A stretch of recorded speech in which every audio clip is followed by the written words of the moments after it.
Greetings to all the student. तो बेटा class 10 chapter number 1 में नेक्स्ट वीडियो में आपका स्वागत है। इस पेपर में हम सॉल्व करेंगे प्री बोर्ड एग्जामिनेशन। ये 2025-26 का प्री बोर्ड का पेपर है और बेसिक का क्वेश्चन पेपर है। चलो देखते हैं इसमें क्या क्वेश्चन पूछा गया है। फर्स्ट चैप्टर से जो पहला क्वेश्चन पूछा गया है वो है कि 5√81 कैसी संख्या है। एक अभाज्य संख्या है, अपरिमेय संख्या है, परिमेय संख्या है या ऋणात्मक पूर्णांक है। ठीक है, चलो इसको सॉल्व करते हैं फिर देखते हैं। तो यहाँ मैंने बेटा क्वेश्चन को लिख लिया है। जब आप इसको हल करोगे 81 किसका रूट होता है, 9 का। ठीक है, मतलब 9 का स्क्वायर होता है, तो 81 का जो वर्गमूल है वो कितना आएगा, 9 आएगा। ठीक, तो यहाँ पे आंसर क्या आ जाएगा, 9 पंजे 45। तो आपका ये आंसर होगा। 9 45 कैसी संख्या है, परिमेय संख्या। कैसी संख्या है, परिमेय संख्या। इसका मतलब हमारा ऑप्शन नंबर जो सी है वो करेक्ट आंसर होगा। चलो देखते हैं नेक्स्ट क्वेश्चन क्या पूछा हुआ है।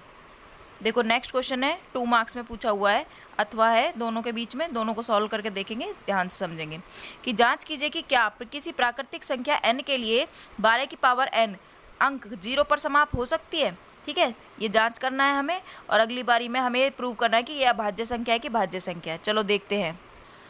देखो 12 की पावर n है। ठीक है, तो जब हम 12 के गुणनखंड करेंगे तो मैं क्या क्या लिख सकती हूँ, 12 के गुणनखंड करेंगे तो हम लिख सकते हैं 2 गुना 2 गुना 3 और उसकी घात n। अब आप देख सकते हैं इसमें 5 नहीं है। ठीक है, तो इसमें अपना वही पुराना वाला रीज़न लिखेंगे हम, क्योंकि इसके गुणनखंड में 5 नहीं है, इसलिए ये कभी 0 पर समाप्त नहीं हो सकता। देखो कैसे लिखेंगे।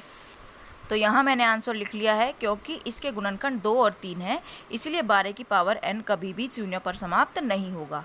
और क्यों नहीं है, रीज़न, क्योंकि 0 पर समाप्त होने के लिए गुणनखंड 2 और 5 होना आवश्यक है। इसी के साथ अब हम देखते हैं अगला क्वेश्चन, क्वेश्चन नंबर 40, जो हमें दिया हुआ था।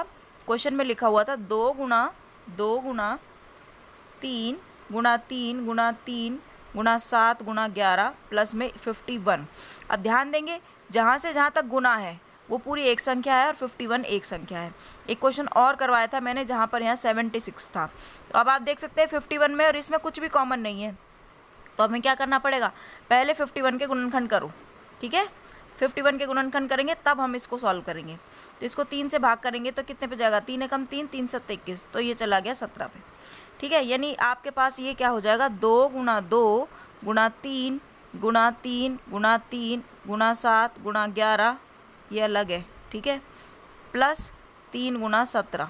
समझ आया ना, ये पहली संख्या है। 51 को मैंने लिख दिया 3 गुना 17। अब आप देख सकते हैं 3 इसमें भी है, 3 इसमें भी है, 17 तो कॉमन नहीं है। 3 बाहर निकालेंगे, अंदर क्या बचेगा, देखो 2 गुना 2, एक 3 अंदर बचेगा, दूसरा भी 3 अंदर बचेगा, अपनी जगह एक 1 छोड़ कर जाएगा 11, यहाँ प्लस आएगा, अपनी जगह 1 छोड़ेगा, यहाँ बचेगा 17। ठीक है, इसको हल कर लेंगे। ये क्या हो जाएगा, 2 दूनी 4, 4 तिया 12, 12 तिया 36, 36 की गुना करेंगे 77 से, और 17 की गुना करेंगे 1 से, 17 एकम 17। ठीक है, इसके बाद इन दोनों को गुना करने पर आएगा 2772। ठीक है, अब इनको जमा कर देंगे तो आंसर आएगा 3, 2, 7, 8 और 9। ठीक, बस इसके आगे हम हल करते ही नहीं है। और रीज़न क्या लिखेंगे, क्योंकि इसके 2 से ज़्यादा गुणनखंड है, इसीलिए यह एक भाज्य संख्या है। तो यहाँ मैंने रीज़न लिख लिया है कि भाई इसके 2 से ज़्यादा गुणनखंड है, इसीलिए यह एक भाज्य संख्या है। ठीक है, अब देखते हैं कि नेक्स्ट क्वेश्चन इसमें क्या पूछा हुआ था। अगला क्वेश्चन 3 मार्क्स में जो पूछा हुआ है वो ये है, यदि √3 एक अपरिमेय संख्या है तो सिद्ध कीजिए कि 4√3 + 3 एक अपरिमेय संख्या होगा। मैंने आपको पहले भी समझाया है, जहाँ पर सिद्ध कीजिए लिखा हो उसके बाद आपका क्वेश्चन शुरू होता है, पहले वाला क्वेश्चन शुरू नहीं है। ठीक है, तो ये ऑलरेडी दिया हुआ है कि √3 एक अपरिमेय संख्या, हमें ये सिद्ध करना है कि ये भी एक अपरिमेय संख्या होगा। चलो फिर शुरू करते हैं, देखते हैं कैसे लिखना है।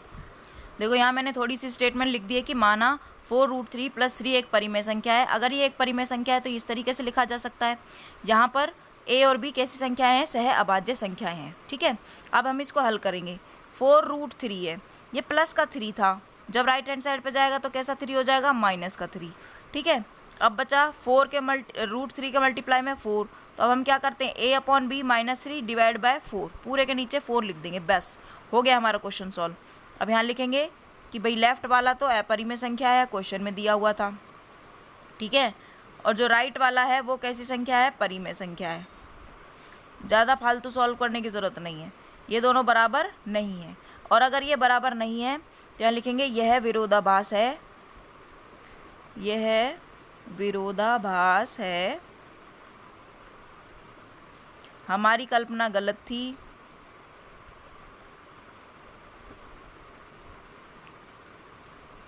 और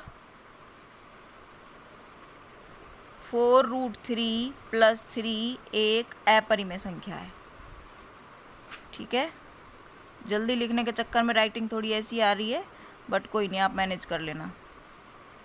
इस क्वेश्चन पेपर में इतने ही क्वेश्चंस थे जो मैंने इस पेज पे पढ़ाया है पूरा। ठीक है, अच्छे से इसको पढ़ेंगे, अपनी कॉपी में नोट करेंगे और समझेंगे। देखिए ये वाला क्वेश्चन बिल्कुल नया आया था। ठीक, इस वीडियो में इतना ही, मिलते हैं नेक्स्ट वीडियो में, तब तक के लिए स्टे ट्यून। Thank you.